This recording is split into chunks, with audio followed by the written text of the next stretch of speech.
Dr. Robert Epstein is professor, author, journalist, and senior research psychologist for behavioral research and technology, and an expert on big tech and the policing of social media. Dr. Epstein, thank you for joining us.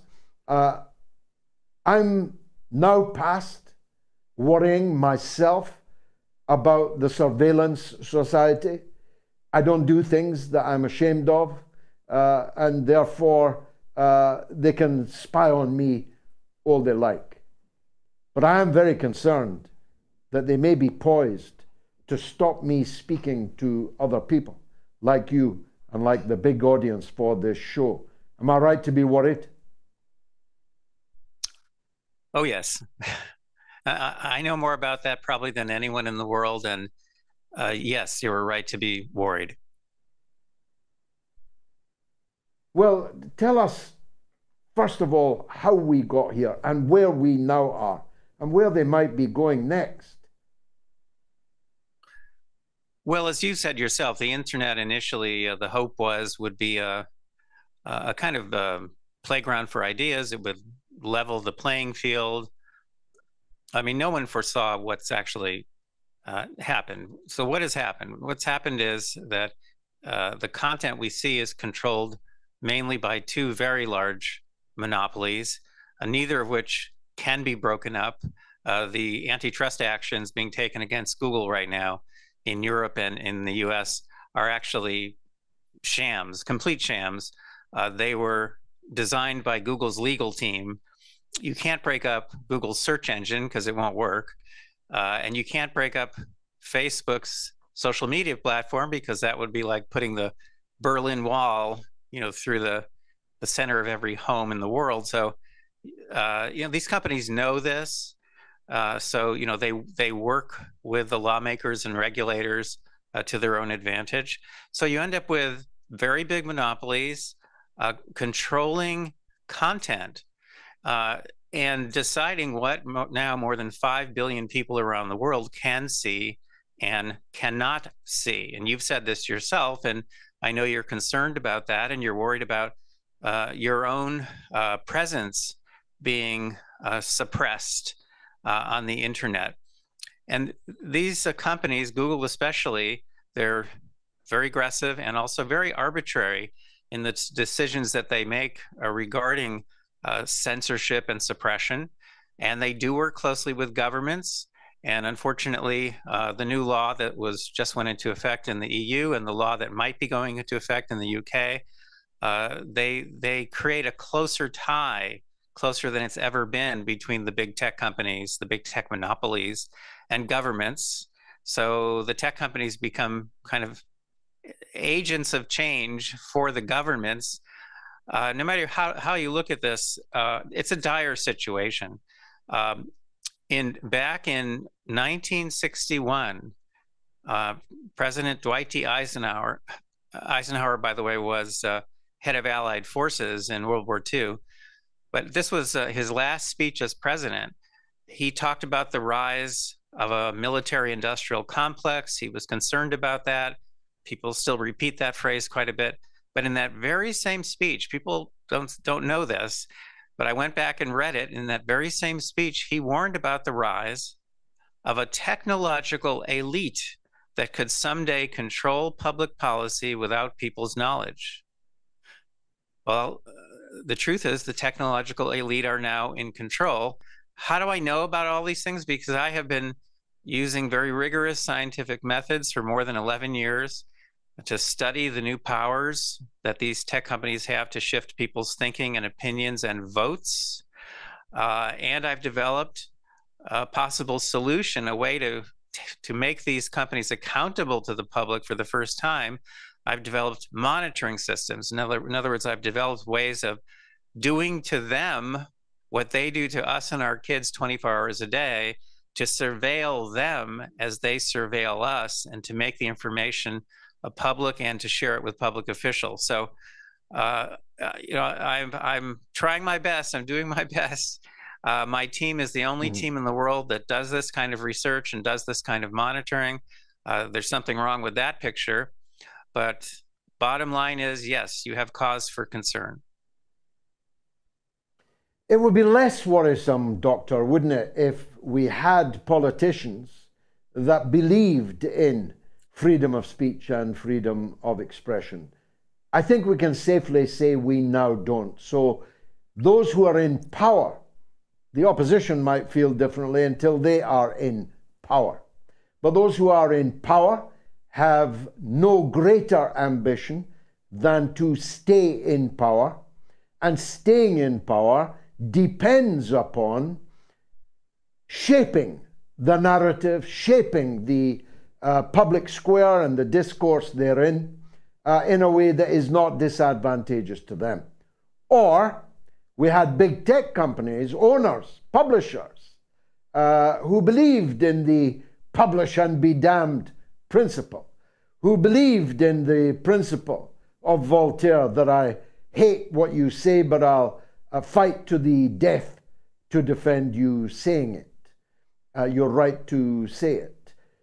Given that we don't have that kind of publisher and we don't have those kind of politicians, we're in a very, very difficult place, Doc. Well, absolutely. And this is something now that we have learned how to measure very precisely.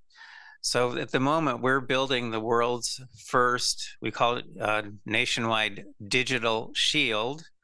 If you want a kind of a peek at what's coming, in fact, this is going to be updated very soon. It's going to look a lot better within a few days.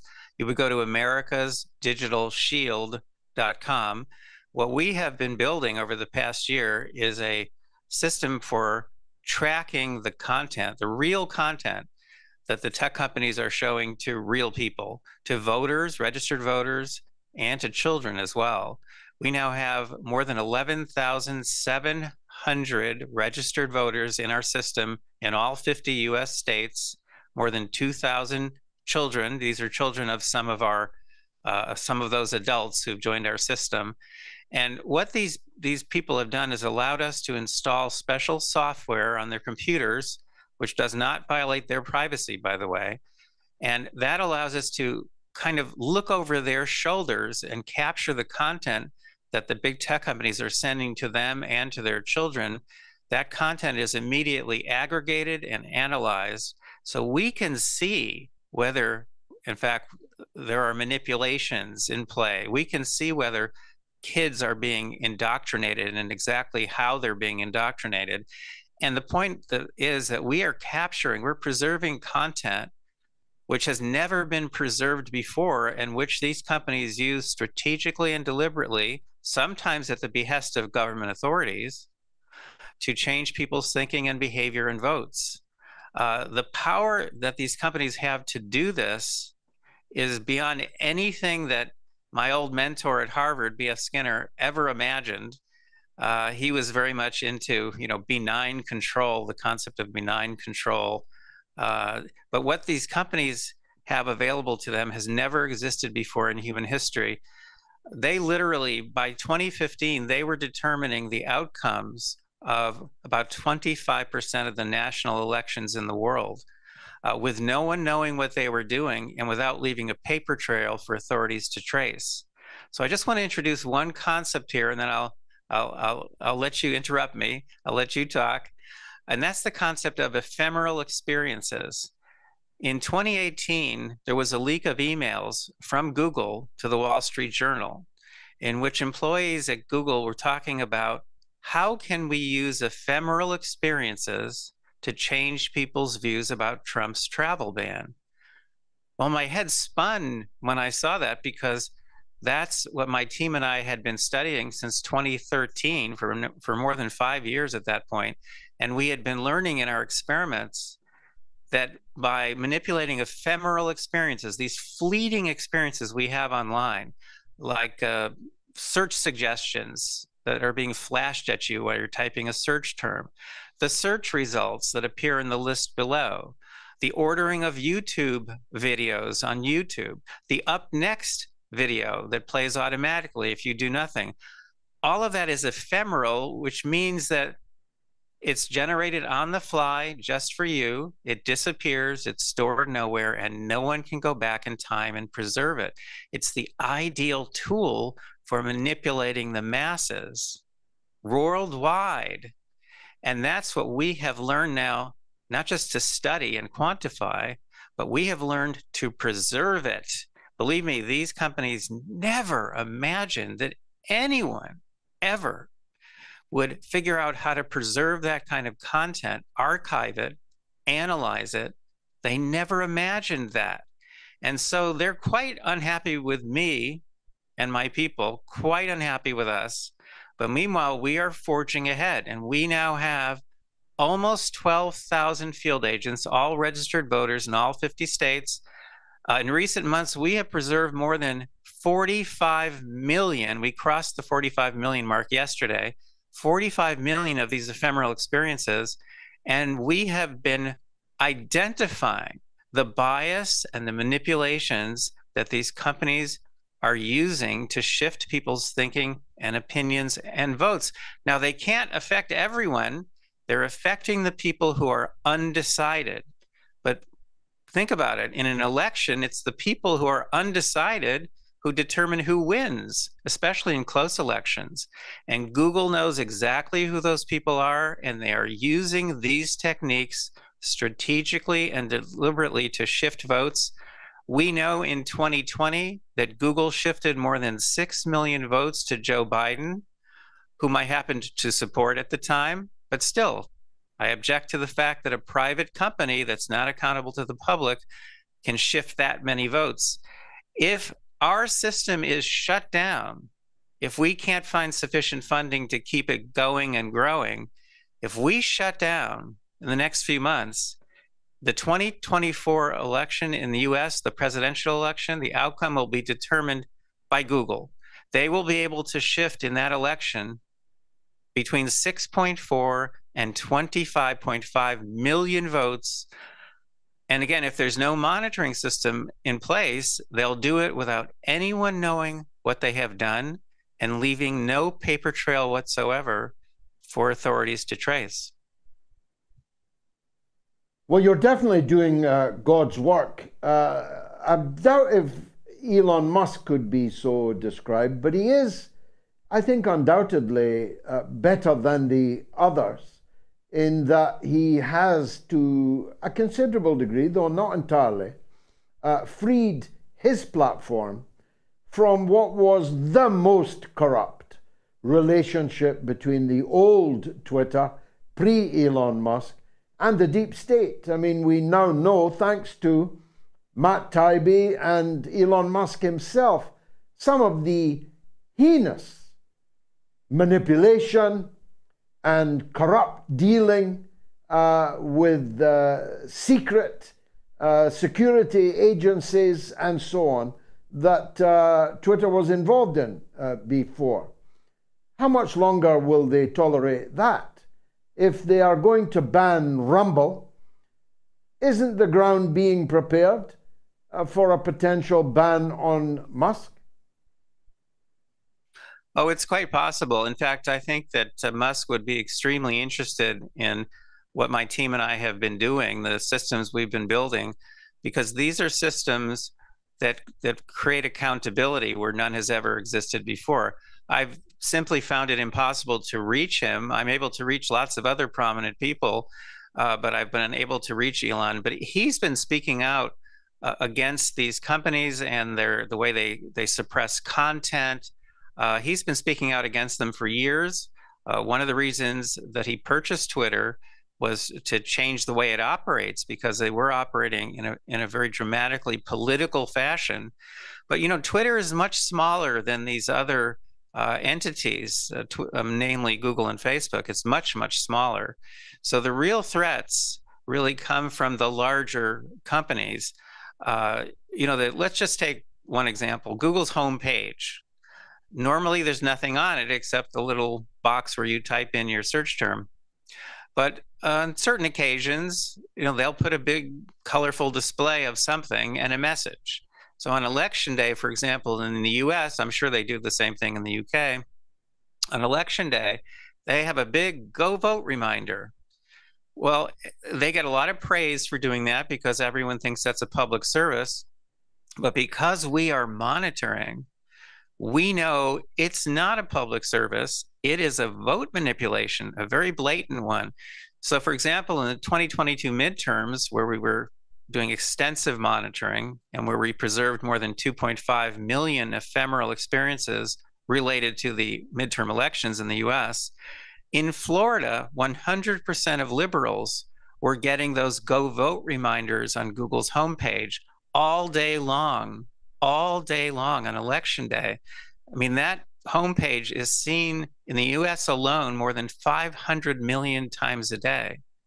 Were conservatives also getting those reminders in Florida? 59% of conservatives were getting those messages. 59%. Now, that is an incredibly blatant manipulation of votes.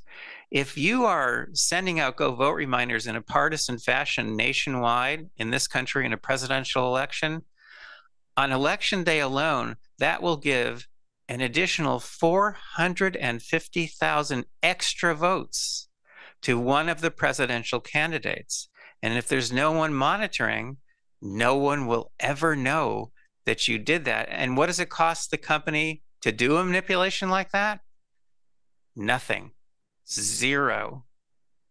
This is dangerous stuff. These are huge manipulations. This is not like the ballot stuffing and all that stuff that people are concerned about. In fact, Google and Facebook, they're trying to point people in that direction. It's like what magicians do, misdirection. They're saying, look at this, look at this, look at this. Look at all these silly little effects and go crazy over them because they don't want you looking at them. Because those little effects that people are obsessed with, these conspiracy theories, so-called, they don't have much of a net impact on elections. But what Google and Facebook are doing, that's completely different. That shifts millions of votes.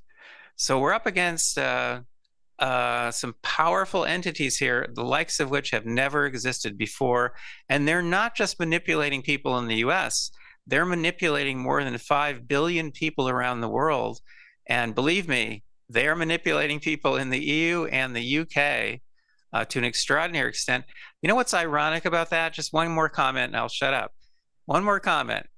What's ironic about Google's manipulations in the UK is that in the UK and the EU, they've both been very aggressive in taking Google on. And the EU has fined Google more than 10 billion euros in recent years for various kinds of manipulations, including favoring certain products in their search results. So they've gotten these fines and they've gotten orders to do this or that, but they've completely ignored them. What's lacking in both the UK and the EU is a monitoring system. If there's no monitoring system in place, you'll never know whether they are complying with orders, with rules, with regulations that they're supposed to be following. You'll never know they're doing it unless you're monitoring. Well, both Donald Trump and Elon Musk have been known to tune in to the mother of all talk shows. 2 million people every week do over the course of 7 days. I very much hope that they watched this interview, Dr. Epstein, and if they haven't, we'll do everything that we can to draw it to their attention. Thank you very much for joining us. Can I give out a link, sir? Yes, of course, of course. People can learn more about my work and help to support it by going to mygoogleresearch.com. That's mygoogleresearch.com, and I hope very much that you'll help us. We're doing very important work, and we can't do it without your support.